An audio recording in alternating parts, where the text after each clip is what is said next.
What is going on, guys? DBG here, and today we're going to be ranking all of the Kobe and Shaq cards from worst to best in NBA 2K22 MyTEAM. Lads, so before we get on, if you guys aren't new to the channel, subscribe. We are trying to hit 294,000 subscribers as quickly as possible. Again, once we hit that, we get reset on our 30-day series. I'm trying to hit that by like Monday or Tuesday. It's going to be really close.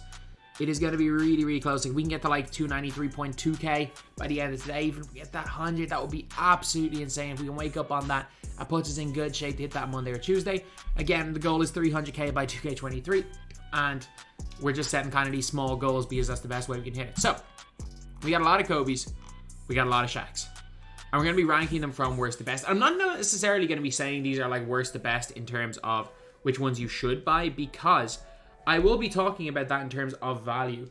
The endgame cards, like we know, are a step above all the others. And if you have the MT, the endgame cards are by far the best. But the others, I'm going to rank them, and I'm also going to rank them based on value. So we're going to start off with Kobe. The worst Kobe, by far, is the premium anniversary one. His card stinks. Sure, Kobe Bryant, dribble style's fine. It's like slightly better than Shifty. Not much better, it's very slightly. Still got that release timing on normal. If his release time wasn't normal, you could maybe look past it because his stats aren't bad. Other than standing dunk, his stats aren't bad. He's got like limitless spot up and stuff, so he's most of the key badges. Not going to be the greatest defender in the world, but he's a perfectly fine card. He would be a perfectly fine card if that release timing was on quick, but he's terrible. He's terrible. Then Supernova. So 50 half badges. Stats wise, his standing dunk is still 50, which is kind of killer. Doesn't come with like rim protector and stuff. In terms of animations, he gets basically the same animations as the Invincible. He gets the same animations as Invincible Kobe, from the last Invincible and Hero Kobe. They all have the exact same animations, so no point really talking about that. Like these are cards that, other than Shifty dribble style, is not the end of the world on most cards. It's a big issue with Kobe because, if you guys don't know, Kobe's size up relies a lot on having quick dribble style, because you can only burst one way out of it if you have Shifty, because it takes so long to burst the opposite way to where your dribbling is off that dribble animation. So it's not the greatest in the world. So I wouldn't say Kobe is like the best two guard in the game, but still a pretty damn nice card. And for me anyway, he is easily probably like an A tier 2 card. But what's a better card is this. Surprisingly, the 75th is cheaper than Supernova, despite having 5 extra hops and slightly better stats. So this card here has got 76 total badges. And you look at the standing dunk, it gets bumped up to 75. He gets all the defense badges other than box. So basically everything that's missing on your so Kobe's missing a few things in terms of his Supernova card. But that card is far from perfect, but everything he's missing is kind of addressed in the 75th. So for me anyway, that 75th card is one of the more slept on cards, because I don't see how the 75th is not even significantly worse. I don't see how he's any worse than the original Invincible card that we got. And I picked mine up for 22,000 MT. So he's a super cheap card in game. And yeah, for me, he's kind of a must at least try out. Like if you're looking to use a Kobe, he would probably be the one that I would suggest for most people, because like price, MT to like use ratio is the best on this one. Then we've got this premium Invincible Kobe, which is a copy and paste of the last Invincible Kobe, except he can play point guard. So I'm not the highest on that, because I'm like, you're not going to want to play Kobe point guard with Shifty dribble style. You're just not. You're not going to use him as a primary ball handler.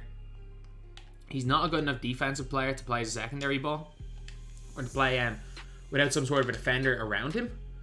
So I'm like, I can see why a lot of people are not big fans of this card right here. But he does come with Froby player build. He is the only like good Froby in this game. He might be the only Froby in this game, period. I don't know if there's another one. Not off the top of my head, I can't think of one. Are one of these lower overall cards Frobies? Yeah, sorry, Dunktober's Froby. But other than that, the guy is a damn beast. He is easily one of the better point guards or shooting guards, sorry, in the game. But he's like 400k and he shouldn't be over 100. And the best is obviously Kobe. The best is Kobe. Or sorry, the best is obviously endgame Kobe. Jesus. Obviously Kobe. We're only talking about Kobe's here. But endgame Kobe is either a base 3. He's either a base 3. He's either a quick dribble style instead of shifty.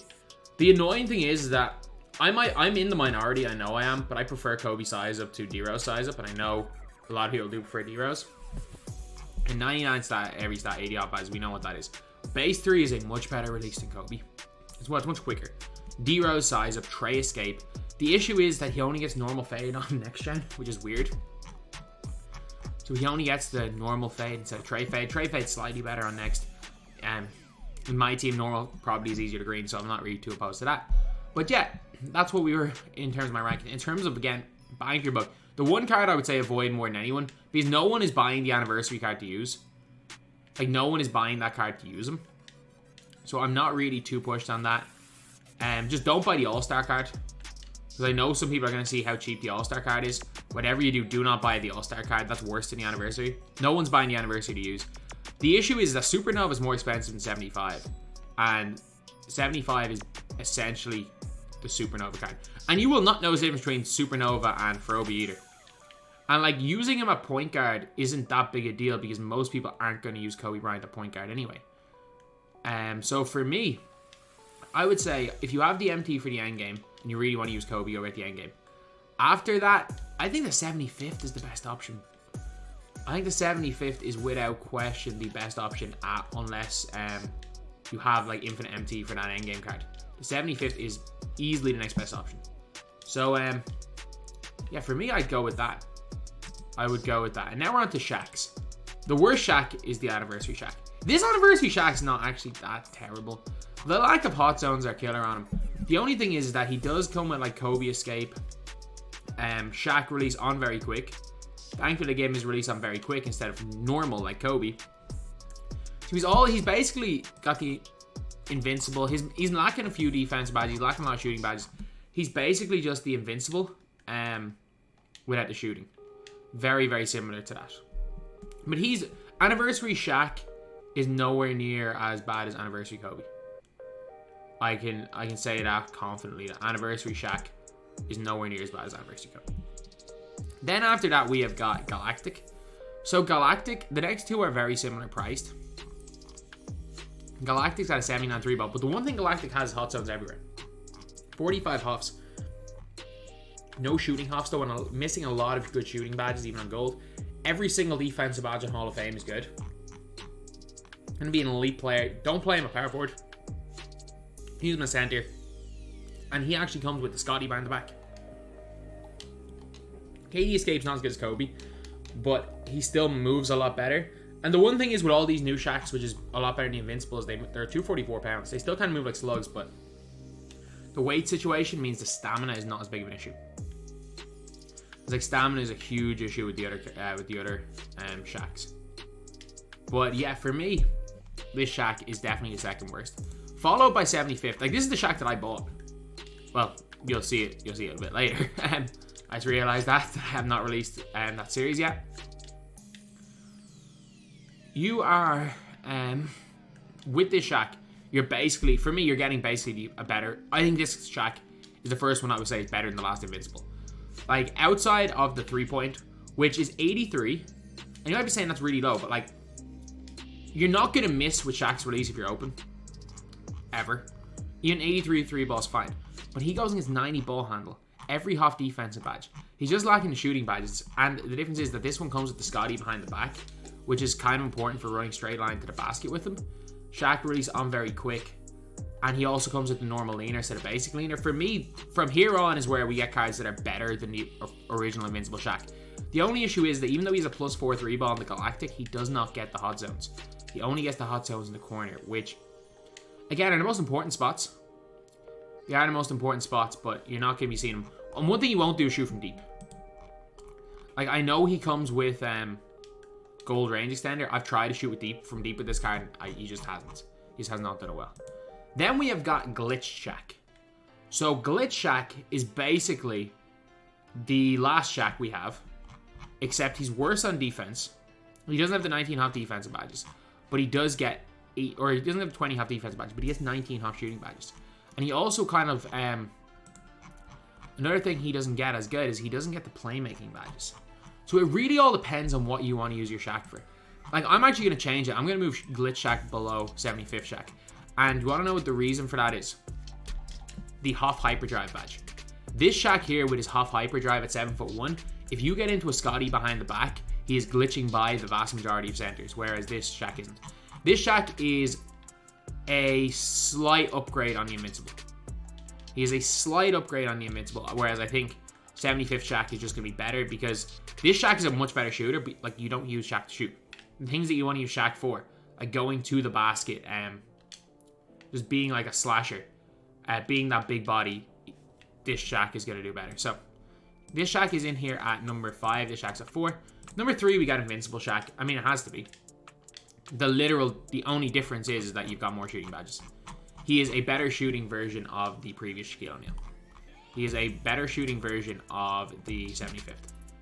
He is kind of in between Glitch and 75th. He's got the good things with the Glitch as well as the good things with the 75th. So that is why this SHAQ is easily one of the best. He's still one of the best bigs in the game.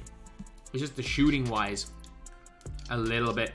Like if SHAQ's release was even a smidgen or like a tiny bit faster, if it was a tiny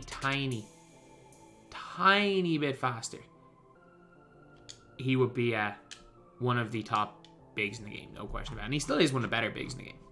And number 2, we got Point Guard SHAQ. Now, Point Guard SHAQ is basically, he's basically, from what I've used, a 75th SHAQ with a decent 3-ball, some okay shooting some decent shooting badges, but not most of them. And again, like things like catch and shoot, lucky 7 matters, but he doesn't get quite the defense badge. He's basically 75th SHAQ with some more hot zones, but he can play the point guard position. And I'm kind of like, I don't know whether point guard is SHAQ's best position or power forward. Right now, because he's unique, I'm going to put this SHAQ here. But I will say it. I'm not sold on SHAQ being better at point guard than power forward. Because what SHAQ at point guard allows you to do, obviously whatever about Jordan at the 2. But he allows you, for example, to run a smaller power forward like a Ben Wallace. He allows you to run like an extra, basically a small forward. An extra small forward instead of a point guard. But there's so many good point guards in this game. I don't know if it's his best position. But I'm selling him 2 because he's unique. And number 1, obviously endgame. Obviously endgame. Set shot 25. Quick dribble style. One of the best guys in the game. Does get the normal fade. It is not the tray fade if you are on next gen. He does get the tray fade if you are on current gen though. Bit of a weird one. D-Rose size of tray escape. I'm telling you, the card is one of the best, man. The card is one of the best. Like, he is, for me, Wilt Chamberlain is more of a center than a power forward. So if you want to call Wilt a power forward as well, you can argue that maybe Wilt's the best. Wilt is the best power forward in the game over SHAQ, and that's fine. You could argue Dirk over SHAQ, but I think SHAQ's better than Chet, who is my power forward. So I have no, if I could argue Chet better, I would. When he's better than Chet, he's with Dirk and Wilt. So yeah, for me anyway, when it comes to the Shaquille O'Neals, there is one standout when it comes to the price. Like, Glitch SHAQ is 75k. Glitch SHAQ is 75k. And in my opinion, a better SHAQ, which is the 75th, is 25k. So the best SHAQ in terms of bang for your buck is the 75th.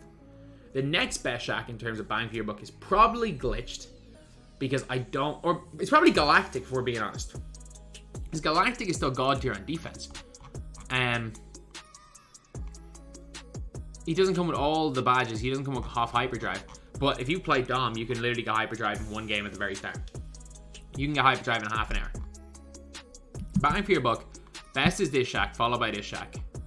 Followed by probably this SHAQ. Then Invincible, because point guard is ridiculous price.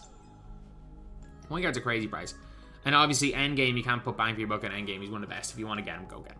So anyway, yeah, that is the video, lads. These are ranking all the new Kobe's and Shaq's and worth the best. Obviously, Power Within would be at the bottom, and All-Star for Kobe's. But yeah, thank you guys for watching. Please like, comment, and subscribe.